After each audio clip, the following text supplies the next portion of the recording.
ಏನಪ್ಪ ಸೂರ್ಯ ನಮಸ್ಕಾರದಿಂದ ಇಷ್ಟೊಂದು ಉಪಯೋಗ ಇದೆಯಾ? ನಮ್ಮ ಸ್ನಾಯುಗಳು ಅಂದರೆ ನಮಗೆ ಕಟ್ಸ್ ಬರುತ್ತೆ. ಪ್ರತಿದಿನ ಮಾಡೋದ್ರಿಂದ ನಮ್ಮ ಎಲ್ಲ ರೋಗಗಳು ದೂರವಾಗ್ತವೆ. ನಮಸ್ಕಾರ ಸ್ನೇಹಿತರೆ, ಮತ್ತೊಮ್ಮೆ ಚಂದ್ರ ಯೋಗಕ್ಕೆ ಎಲ್ಲರಿಗೂ ಸುಸ್ವಾಗತ. ನಾನು ಚಂದ್ರಶೇಖರ್ ಕೃಷ್ಣಪ್ಪ. ಇಂದಿನ ಯೋಗ ಪ್ರಾಕ್ಟೀಸ್ನಲ್ಲಿ ನಾವು ಸೂರ್ಯ ನಮಸ್ಕಾರವನ್ನು ಶಿಸ್ತುಬದ್ಧವಾಗಿ ಮಾಡುವುದು ಹೇಗೆ, ಕ್ರಮವಾಗಿ ಮಾಡೋದು ಹೇಗೆ ಅನ್ನೋದನ್ನು ತಿಳಿದುಕೊಳ್ಳೋಣ.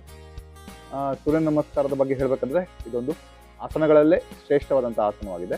ಸೂರ್ಯ ನಮಸ್ಕಾರದ ಉಪಯೋಗಗಳ ಬಗ್ಗೆ ತಿಳಿದ ನಂತರವಂತೂ ಪ್ರತಿಯೊಬ್ಬರು ಸೂರ್ಯ ನಮಸ್ಕಾರವನ್ನು ಮಾಡೇ ಮಾಡ್ತಾರೆ. ಸೂರ್ಯ ನಮಸ್ಕಾರದಿಂದ ನಮ್ಮ ಹೊಟ್ಟೆಯ ಬೊಜ್ಜು ಮಾಯವಾಗ್ತದೆ, ನಮ್ಮ ಏಕಾಗ್ರತೆ ಹೆಚ್ಚಾಗ್ತದೆ, ನಮ್ಮ ಸ್ನಾಯುಗಳು ಅಂದರೆ ನಮಗೆ ಕಟ್ಸ್ ಬರುತ್ತೆ. ನಮ್ಮ ಹೊಟ್ಟೆಯಲ್ಲಿ ಜೀರ್ಣಕ್ರಿಯೆ ಸಮಸ್ಯೆ ಇರ್ಬೋದು ಅಥವಾ ಆರೋಗ್ಯದ ಸಮಸ್ಯೆ ಇರ್ಬೋದು, ಅದೆಲ್ಲ ಸುಧಾರಣೆ ಆಗ್ತದೆ.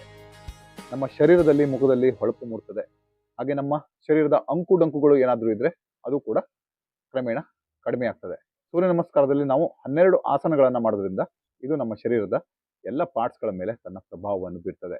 ಈ ಸೂರ್ಯ ನಮಸ್ಕಾರದ ಎಲ್ಲ 12 ಆಸನಗಳು ನಮ್ಮ ದೇಹದ ಎಲ್ಲ ಜಾಯಿಂಟ್ಸ್ ಹಾಗೂ ಮಸಲ್ಗಳ ಮೇಲೆ ತಮ್ಮ ಪ್ರಭಾವವನ್ನು ಬೀರಿ ನಮ್ಮ ಆರೋಗ್ಯವನ್ನು ವೃದ್ಧಿ ಮಾಡ್ತವೆ. ಎಲ್ಲ ಏಜ್ ಗ್ರೂಪ್ನವರು ಮಾಡಬಹುದಾದಂಥ ಈ ಆಸನವನ್ನು ನಾವು ಕೇವಲ 5 ನಿಮಿಷದಲ್ಲಿ 5ರಿಂದ 10 ರೌಂಡ್ ಮಾಡಿ ಮುಗಿಸ್ಬೋದು ಪ್ರತಿದಿನ. ಯಾರೆಲ್ಲ ಯೋಗ ಮಾಡಲು ತನಗೆ ಟೈಮ್ ಇಲ್ಲ ಅಂತ ಹೇಳ್ತಾರೋ ಅವರಿಗೆಲ್ಲ ಈ ಸೂರ್ಯ ನಮಸ್ಕಾರ ಒಂದು ಬೆಸ್ಟ್ ಆಪ್ಷನ್ ಆಗಿದೆ. ಈ ಸೂರ್ಯ ನಮಸ್ಕಾರ ಮಾಡೋದ್ರಿಂದ ನಮ್ಮ ಶರೀರದ ಎಲ್ಲ ಮಸಲ್ಸ್, ಎಲ್ಲ ಜಾಯಿಂಟ್ ಮೇಲೆ ಇದು ಅತ್ಯುತ್ತಮವಾಗಿ ಕಾರ್ಯನಿರ್ವಹಣೆ ಮಾಡಿ ಪ್ರಭಾವವನ್ನು ಬೀರ್ತದೆ. ಹಾಗಾಗಿ ಈ ಸೂರ್ಯ ನಮಸ್ಕಾರವನ್ನು ಆಸನಗಳಲ್ಲೇ ಶ್ರೇಷ್ಠ ಆಸನ ಅಂತ ಹೇಳ್ತೀವಿ. ಎಲ್ಲ ಪ್ರಕಾರದ ಏಜ್ ಗ್ರೂಪ್ನವರು ಕೂಡ ಈ ಆಸನಗಳನ್ನು ಮಾಡ್ಬೋದು. ಆದರೆ ಗುರುಗಳ ಮಾರ್ಗದರ್ಶನದಲ್ಲಿ ಸರಿಯಾಗಿ ಈ ಆಸನವನ್ನು ಮಾಡಬೇಕು. ಮಾರ್ನಿಂಗ್ ಟೈಮಲ್ಲಿ ಮಾಡಿದರೆ ಉತ್ತಮ, ಸಂಜೆ ಕೂಡ ಮಾಡ್ಬೋದು. ಸೂರ್ಯ ನಮಸ್ಕಾರದಲ್ಲಿ ಹಲವಾರು ಪ್ರಕಾರದ ಆಸನಗಳಿವೆ. ಯಾವುದೇ ಪ್ರಕಾರದ ಆಸನಗಳನ್ನು ಮಾಡಿದರೂ ಅದು ನಮಗೆ ಬೆನಿಫಿಟ್ ಆಗುತ್ತೆ. ಇದು ನಮ್ಮ ತಲೆಯಿಂದ ಪಾದದವರೆಗೂ, ಅಂದರೆ ನಮ್ಮ ಜಾಯಿಂಟ್ ಇರ್ಬೋದು, ಬೆನ್ನಿರ್ಬೋದು, ಹೊಟ್ಟೆ ಇರ್ಬೋದು, ಸೊಂಟ ಇರ್ಬೋದು, ಕತ್ತು, ಮತ್ತು ಚೆಸ್ಟು, ಹೊಟ್ಟೆ, ಕೈ ಕಾಲುಗಳು, ಮಂಡಿಗಳು, ಬೆರಳುಗಳು ಎಲ್ಲವನ್ನು ಸರಿಯಾದ ರೀತಿಯಲ್ಲಿ ಜೋಡಣೆ ಮಾಡುತ್ತೆ, ಅಲೈನ್ ಮಾಡುತ್ತೆ. ಆದರೆ ಆಸನಗಳನ್ನು ಮಾಡುವಾಗ ನಾವು ಸರಿಯಾದ ರೀತಿಯಲ್ಲಿ ಮಾಡಬೇಕು. ಸರಿಯಾದ ರೀತಿಯಲ್ಲಿ ಬ್ರೀದಿಂಗ್ ಮಾಡಬೇಕು, ಉಸಿರಾಡಬೇಕು. ಯಾವಾಗ ಇನ್ಹೇಲ್, ಉಸಿರು ಒಳಕ್ಕೆ ಉಸಿರು ಹೊರಕ್ಕೆ, ಅದನ್ನು ತಿಳ್ಕೊಳ್ಬೇಕು. ಸೂರ್ಯ ನಮಸ್ಕಾರ ಮಾಡುವಾಗ ನಮ್ಮ ದೇಹದಲ್ಲಿ ಉಂಟಾಗುತ್ತಿರುವ ಬದಲಾವಣೆಯ ಮೇಲೆ ಮತ್ತು ನಮ್ಮ ಅಂಗಾಂಗಗಳ ಮೇಲೆ ನಮ್ಮ ಗಮನವಿರುವುದು ತುಂಬ ಇಂಪಾರ್ಟೆಂಟ್ ಆಗಿರ್ತದೆ.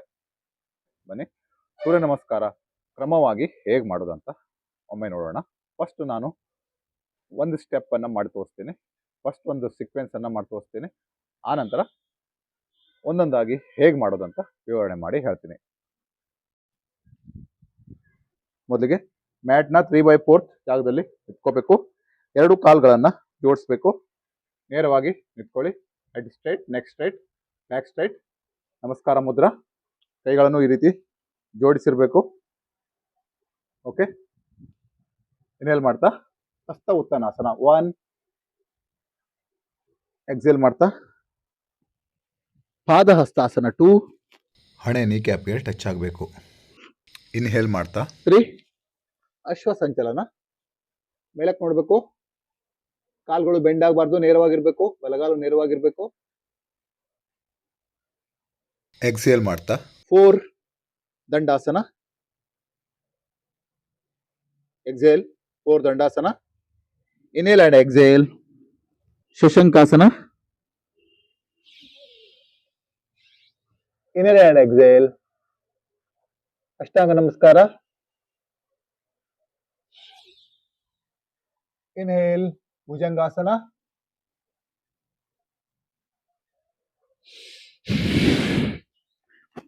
ಎಕ್ಸೇಲ್ ಪರ್ವತಾಸನ.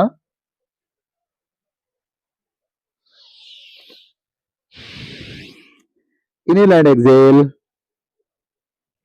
ಶಶಂಕಾಸನ.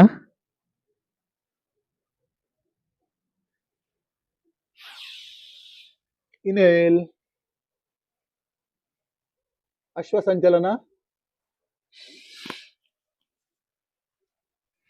ಎಕ್ಸೇಲ್ ಪಾದಹಸ್ತಾಸನ.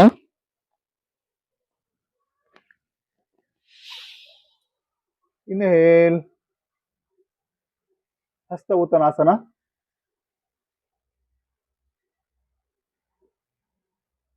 Exhale, relax.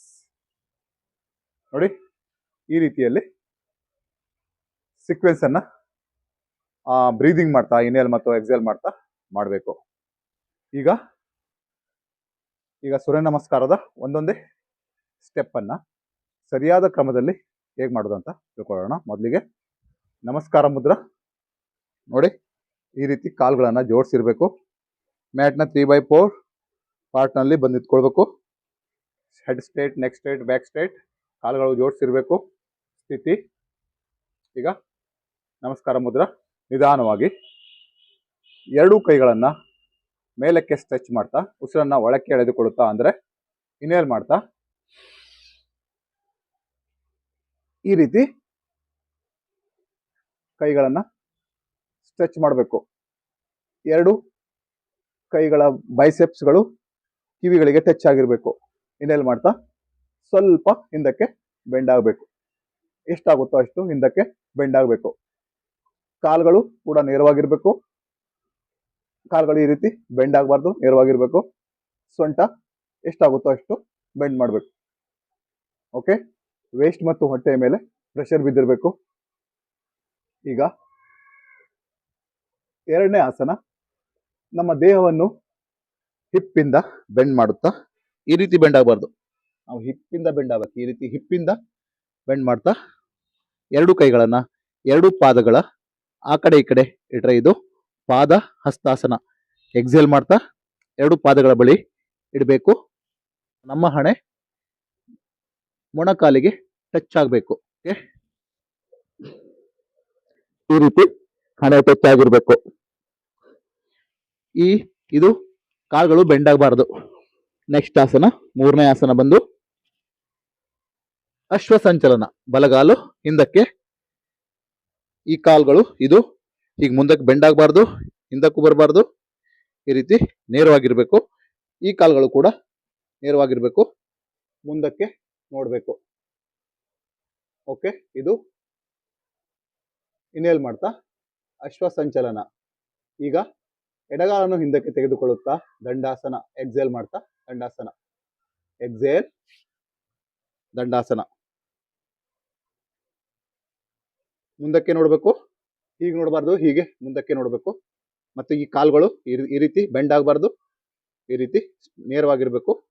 ಪಾದಗಳ ಮೇಲೆ ಮತ್ತು ನಮ್ಮ ಹಸ್ತಗಳ ಮೇಲೆ ಇಡೀ ದೇಹ ಸಪೋರ್ಟ್ ಆಗಿರಬೇಕು. ಈಗ ಇನ್ಹೇಲ್ ಮತ್ತು ಎಕ್ಸೇಲ್ ಮಾಡ್ತಾ ಶಶಂಕಾಸನ. ಹೇಗಂದ್ರೆ, ಮೊದಲಿಗೆ ಮಂಡಿಯನ್ನು ಊರಿ ವಜ್ರಾಸನದಲ್ಲಿ ಕುಳಿತುಕೊಳ್ಬೇಕು. ಮುಂದ್ಗಡೆ ಹಸ್ತಗಳು ಹಾಗೆ ಇರಬೇಕು. ಈ ರೀತಿ ವಜ್ರಾಸನದಲ್ಲಿ ಕೂತ್ಕೊಳ್ಬೇಕು. ನಮ್ಮ ಈ ಸೀಟ್ ಇದು ಈ ಆಂಕಲ್ಗಳ ಮೇಲೆ ಕೂತ್ಕೊಂಡಿರ್ಬೇಕು. ನಂತರ ನಮ್ಮ ಹಣೆಯನ್ನು ನೆಲಕ್ಕೆ ಟಚ್ ಮಾಡಬೇಕು. ಈ ಎಲ್ಬುಗಳು ಈ ರೀತಿ ನೆಲಕ್ಕೆ ಇಡಬಾರ್ದು, ಈ ರೀತಿ ಮುಂದಕ್ಕೆ ಇರಬೇಕು. ಎಲ್ಬುಗಳು ನೆಲಕ್ಕೆ ಟಚ್ ಆಗಬಾರ್ದು. ಹಣೆ ನಮ್ಮ ಹಣೆ ನೆಲಕ್ಕೆ ಟಚ್ ಆಗಿರಬೇಕು. ಇದು ಶಶಂಕಾಸನ. ಇನ್ಹೇಲ್ ಮತ್ತು ಎಕ್ಸೇಲ್ ಮಾಡ್ತಾ ಶಶಂಕಾಸನ.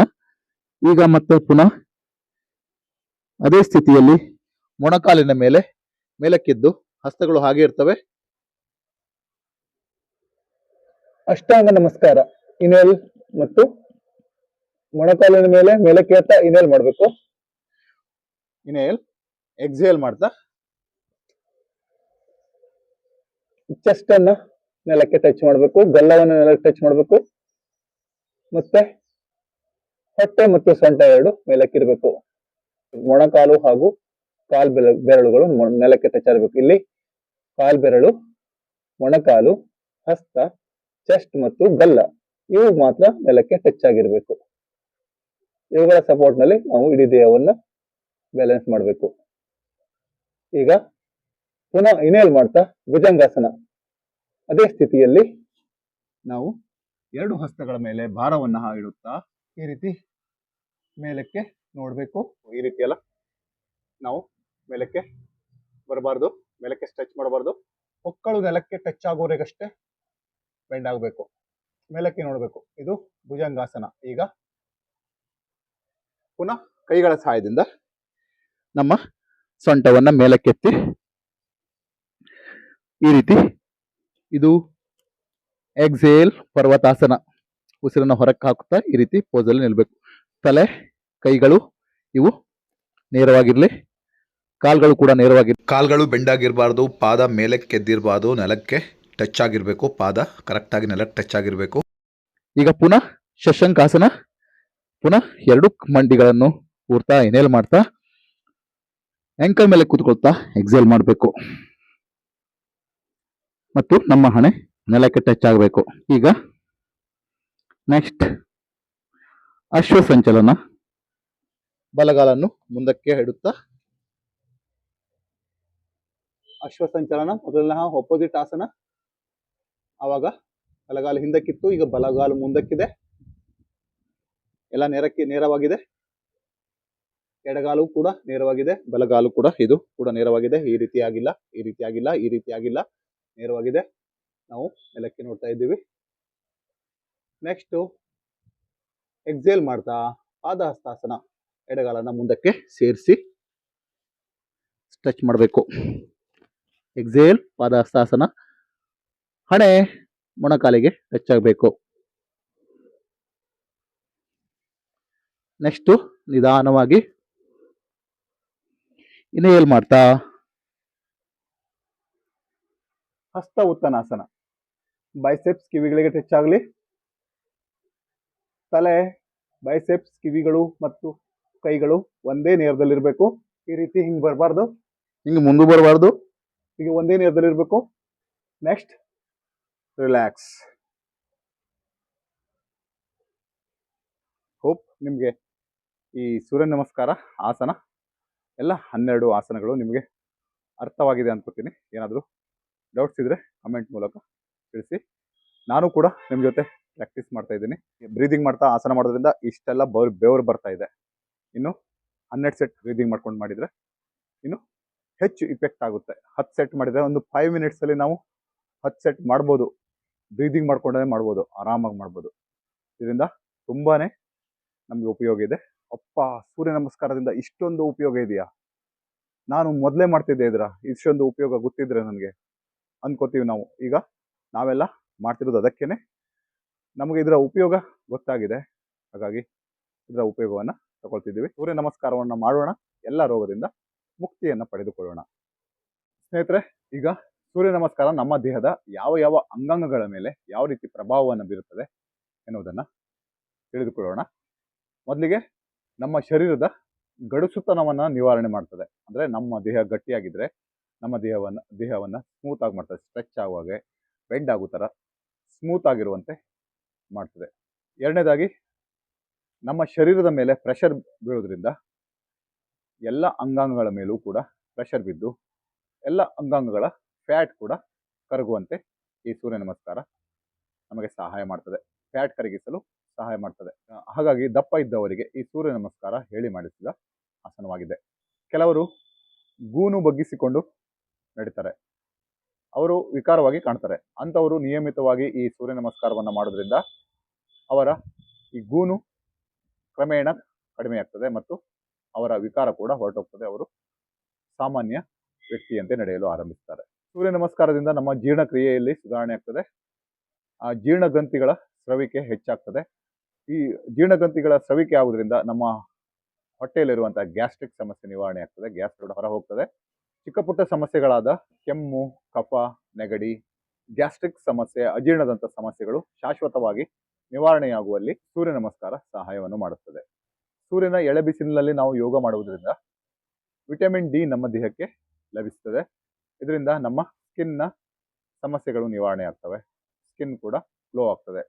ಇದರಿಂದ ಮೂಳೆಗಳಲ್ಲಿ ಕ್ಯಾಲ್ಸಿಯಂ ಉತ್ಪತ್ತಿಗೆ ಸಹಾಯ ಆಗ್ತದೆ. ಮುಪ್ಪಿನ ಕಾಲದಲ್ಲೂ ಕೂಡ ಮೂಳೆಗಳು ಗಟ್ಟಿಯಾಗಿದ್ದು ಯಾವುದೇ ಮೂಳೆ ಸವೆತ ಉಂಟಾಗುವುದಿಲ್ಲ. ಇದು ಅನಿಯಮಿತ ಪೀರಿಯಡ್ಸ್ ಇರುವ ಮಹಿಳೆಯರಿಗೆ ತುಂಬ ಸಹಾಯಕಾರಿಯಾಗಿದೆ. ಅಂತಹ ಮಹಿಳೆಯರು ನಿಗದಿತವಾಗಿ ಸೂರ್ಯ ನಮಸ್ಕಾರವನ್ನು ಮಾಡೋದ್ರಿಂದ ಅವರ ದೇಹದಲ್ಲಿ ಹಾರ್ಮೋನ್ಸ್ಗಳು ಹೆಚ್ಚು ಉತ್ಪತ್ತಿಯಾಗಿ ಅವರ ಇರ್ರೆಗ್ಯುಲರ್ ಪೀರಿಯಡ್ಸ್ ರೆಗ್ಯುಲರ್ ಆಗ್ತದೆ. ಇದು ಅಂತಹ ಮಹಿಳೆಯರಿಗೆ ತುಂಬ ಉಪಯೋಗಕಾರಿ. ಸೂರ್ಯ ನಮಸ್ಕಾರವನ್ನು ಮಾಡೋದ್ರಿಂದ ಶರೀರದಲ್ಲಿ ರಕ್ತ ಸಂಚಾರ ಬೇಗ ಹೋಗ್ತದೆ. ಇದರಿಂದ ಹೈ ಬಿ ಪಿ ಸಮಸ್ಯೆ ನಿವಾರಣೆಯಾಗುತ್ತದೆ. ಇನ್ಹೇಲ್ ಮತ್ತು ಎಕ್ಸೇಲ್ ಮಾಡೋದ್ರಿಂದ ಆಕ್ಸಿಜನ್ ಸಂಚಾರ ಸುಗಮವಾಗ್ತದೆ ಮತ್ತು ಎಲ್ಲ ಸೆಲ್ಗಳಿಗೂ ಆಕ್ಸಿಜನ್ ನಿಯಮಿತವಾಗಿ ಲಭಿಸುತ್ತದೆ. ಹಾಗೆ ಕಾರ್ಬನ್ ಡೈಆಕ್ಸೈಡ್ ಮತ್ತು ಇತರ ವಿಷಕಾರಕ ಪದಾರ್ಥಗಳು ದೇಹದಿಂದ ಹೊರಹೋಗಲು ಸಹಾಯವಾಗ್ತದೆ. ಮತ್ತು ನಮ್ಮ ಬಾಡಿ ಡಿಟಾಕ್ಸ್ ಆಗ್ತದೆ. ಪ್ರತಿದಿನ 5ರಿಂದ 10 ನಿಮಿಷ ಸೂರ್ಯ ನಮಸ್ಕಾರವನ್ನು ಮಾಡೋದ್ರಿಂದ ನಮ್ಮ ದೇಹದ ನೀರಿನ ಮಟ್ಟ ಸಮತೋಲನದಲ್ಲಿ ಇರ್ತದೆ ಮತ್ತು ನಮ್ಮ ದೇಹದಲ್ಲಿರುವಂತಹ ಬೇಡವಾದ ತ್ಯಾಜ್ಯ ಪದಾರ್ಥಗಳು ಹೊರ ಹೋಗ್ತವೆ. ಇದಿಷ್ಟಾಗಿತ್ತು ಸ್ನೇಹಿತರೆ. ನಿಮಗೆ ಈ ವಿಡಿಯೋ ಹೇಗನಿಸ್ತು? ನಿಮಗೆ ಈ ವಿಡಿಯೋ ಇಷ್ಟವಾಗಿದ್ದಲ್ಲಿ ಲೈಕ್ ಮಾಡೋದ್ರ ಮೂಲಕ ಸಪೋರ್ಟ್ ಮಾಡಿ, ಇದನ್ನು ಇತರರೊಂದಿಗೂ ಕೂಡ ಹಂಚಿಕೊಳ್ಳಿ. ಏಕೆಂದರೆ ಇಂತಹ ಉಪಯುಕ್ತವಾದ ವಿಡಿಯೋ ಅವರಿಗೂ ಕೂಡ ಪ್ರಯೋಜನವಾಗಲಿ. ಮತ್ತು ನಾವು ಗೆಲ್ಲೋಣ ಚಾನಲನ್ನು ಸಬ್ಸ್ಕ್ರೈಬ್ ಮಾಡುವುದನ್ನು ಮರೆಯಬೇಡಿ. ಏಕೆಂದರೆ ಮುಂದೆ ಬರುವಂತಹ ಇಂತಹ ಉಪಯುಕ್ತ ವಿಡಿಯೋಗಳು ನಿಮಗೆ ನಿರಂತರವಾಗಿ ತಲುಪಲು ಸಾಧ್ಯವಾಗುತ್ತದೆ. ಮತ್ತೆ ಮುಂದಿನ ವಿಡಿಯೋದಲ್ಲಿ ಭೇಟಿಯಾಗೋಣ. Take care. ಎಲ್ಲರೂ ಖುಷಿಯಾಗಿರಿ, ಹೆಲ್ದಿಯಾಗಿರಿ. ನಮಸ್ತೆ.